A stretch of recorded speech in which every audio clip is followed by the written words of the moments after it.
Hey everybody, we are back with another review of Humans from AMC, this time reviewing Season 1, Episode 4.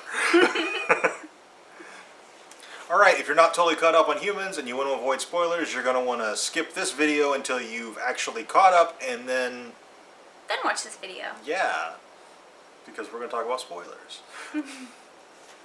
Okay, Humans is actually getting exponentially better with each episode. Yeah, it is. And so Anita's story is finally developing, which is exciting because she gets the most screen time out of all of the synths. Yeah, she is basically the main character of the entire show, and thus far her stories can been kind of lackluster, but it's finally ramping up and getting somewhere. So Laura decides that she's going to take Anita in for a diagnostic, and we find out that Anita, well, we as the viewer know that she's older than what they thought, but we find out she is 14 years old. And Laura, she's slowly starting to come around to kind of not really siding with Anita, but not wanting to get rid of her and learn more, which I think is the beginning of Laura actually becoming Anita's primary champion. I think Laura has this insatiable curiosity, and the fact that Anita's a mystery now makes her okay. Yeah. Like before, when she was just a synth, like all the other synths, she wasn't interested. But now, Anita's not like other synths. There's something wrong with her. It's a mystery, and now she has to solve that. So now she's interested. So the point where she actually, didn't take a case, but went to talk to a couple potential clients because they got thrown out of a play because the lady brought her synth in, and there were no synths allowed, and therefore she is trying to sue because his human rights were violated. So Laura goes to basically not interrogate, but interview the synth more than the human. Yeah, she's trying to figure out if there's other synths out there like Anita. Yeah. She's kind of started to notice that Anita is able to see things like a human would see things. Like she's able to tell emotions much better than other synths, and she seems to almost empathize, which is something that synths are not able to do. So I think now she's on the lookout. She is going to be looking for other synths who have this behavior. I see her scouring the news, maybe checking out the police radio bands, with one of those police radio things. I see Laura going full on into this because she has to figure it out. Yeah. And continuing with Anita, Joe has a super creepy Anita moment where he activates her 18+ program and basically has his way with her. And I gotta tell you, I like Joe until this episode. Yeah, not so fond of Joe. This episode seems to touch on how society is kind of very lackadaisical about rape and rape culture and stuff like that, because we have not only this moment with Joe where he basically gets to just turn on adult mode and do whatever he wants with the synth, but then there's a party that the kids are at, and some of the other kids at the party try to feel up one of the synths, and she's saying, any inappropriate touching must be reported, blah, blah, blah. So he just turns her off and then is going to go drag her upstairs and have his way with her. And Maddie actually prevents this. Now, Maddie, last episode, she actually hacked the janitorial synth at her school. But now I think Maddie's coming around too.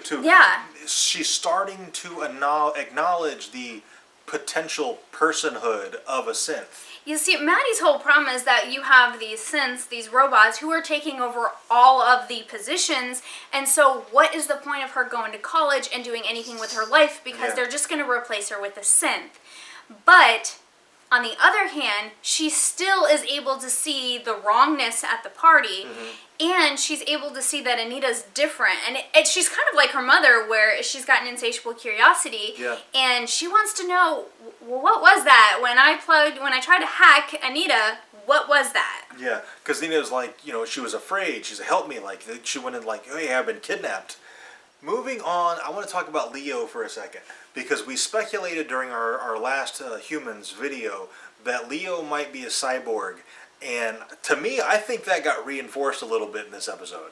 Yeah, at first, I really like Leo because they've deliberately not shown stuff, so you're kind of on the fence. Like, the first episode, you think he's a human. Second episode, you're like, oh gosh, well, maybe he's a synth and he doesn't know it. And then, you know, this episode, he pulls open his skin flap and plugs himself in. So it's like, oh, he does know he's got synth components, but he still sleeps, he still bleeds. Yeah. So... He still eats. Yeah, he still eats, so... But the fact that he plugged himself in and then communicated or downloaded something from this computer, I totally think he's a cyborg now. Yeah, I agree. I do think that he is part human and part synth. And, you know, he goes and visits the doctor, and he even, you know, he mentions who he is, and the doctor says, you can't be Leo, he's dead. So it's almost like the guy who created the emotional synth, his son died, and he brought him back using synth technology. Yeah. That's kind of the vibe we're getting now, but, you know, they've kind of thrown in the wrench with Leo. We never know. Every time we think we got it figured out, they screw with us. Leo is a super interesting character, but even more interesting, in my opinion, is Niska. Her story is the best story in the series so far, I think. I want to see more of her. Niska is every human's worst nightmare when it comes to artificial intelligence.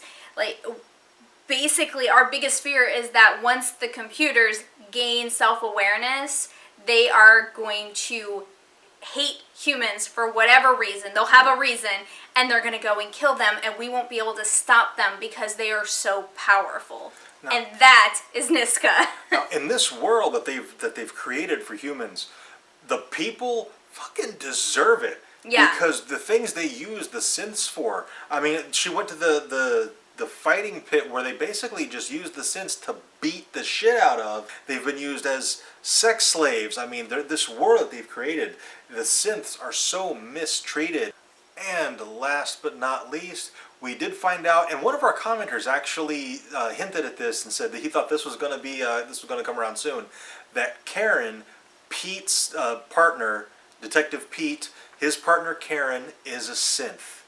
And I kind of thought, okay, that actually would make a little bit of sense, just some of her mannerisms and stuff. But definitely, she is a synth. And the thing is that she is so integrated, like she has a system down for living in the human world. Yeah. That it makes you almost wonder how many humans are actually these synths with self-awareness. There's got to be way more than we know about, yeah, because we've already been one reveal with Karen. Oh, and speaking of Karen, we got to mention Pete, since he's crashing on her couch right now. Pete is freaking losing it. Yeah, he is losing it. Pete, to me, he absolutely deserves to be jealous just because of the scenario, but I think he is overly jealous. Yeah, he is definitely overly jealous. I mean, you trust your partner or you don't trust your partner. Yeah. But I think that's part of the underlying tone of the show is the fact that they are so human-like. I mean,